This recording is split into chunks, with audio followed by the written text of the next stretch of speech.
I'll read the story of Thumbelina.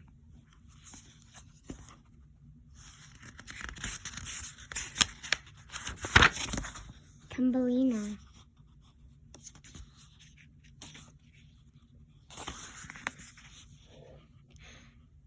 There once was a woman who wanted a child. She went to a fairy and asked for help. Plant the seed in a flower pot, the fairy said, and a child will grow.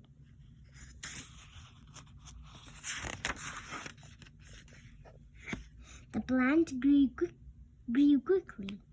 A beautiful flower appeared on the top. Such a pretty flower, the woman said. She kissed the petals and the flower opened. A tiny girl, no bigger than half a thumb, was inside the flower. She was very beautiful and wore a yellow dress. The woman called her Thumbelina. Everyone loved Thumbelina. She played in a bowl of water using a flower petal as a boat. She slept in half a walnut shell. Thumbelina lived a happy life. One night, a large, ugly, wet toad watched Thumbelina sleep. She would make a good wife for my son, the toad said. Quietly, the toad carried away the walnut shell with Thumbelina still sleeping inside it.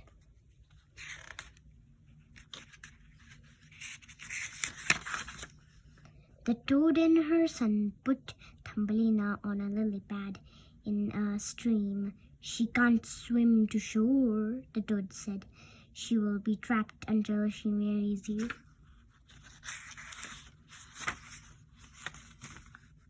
In the morning, Thumbelina woke up.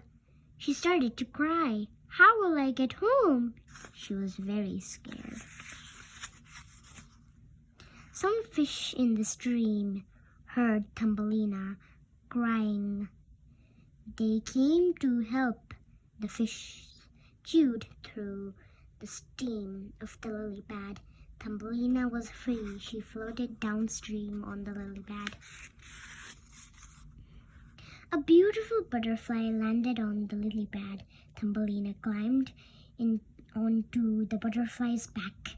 It flew away, carrying Thumbelina across the water to the forest floor. Thumbelina tried to be brave. She missed her mother but did not cry. I must be strong, she said. I will send a letter as soon as I can.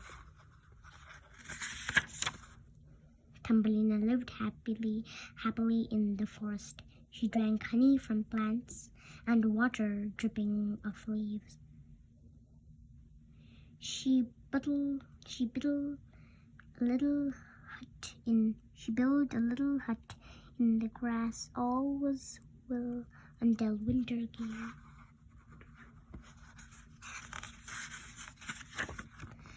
It was too cold. She wrapped herself in leaves, but she could not get warm. Luckily, Thumbelina met a mouse. You can stay with me, the mouse said. A mole lived next door to the mouse. He has a very big home, the mouse said. He is blind. He would enjoy your stories and songs.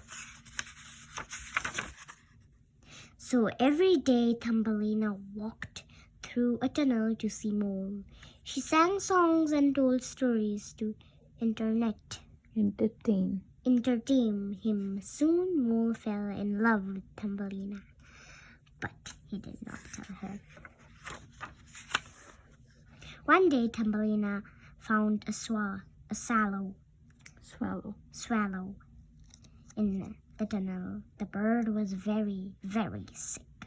Don't worry, Thumbelina said. I will take care of you. Thumbelina cared for the bird all winter by spring. He was better. I would have died without you, he said. Thumbelina waved as the swallow flew away. Mouse had a news for Thumbelina. Moo wants to marry you, she said. Isn't that wonderful? Thumbelina did not want to marry Moo. She did not love him and did not want to live underground. Luckily, the swallow returned. Come with me, Thumbelina, he said. I am going south. Thumbelina climbed onto the swallow's back. They flew away. The swallow brought Thumbelina to a field of colorful flowers. She looked all around her. A handsome man was standing on the flower next to her. He gave her a beautiful red tulip. He was the prince of all the flowers. They fell in love right away. Together they found Thumbelina's home, and in the forest, not far from where she grew up, they lived happily ever after. The end.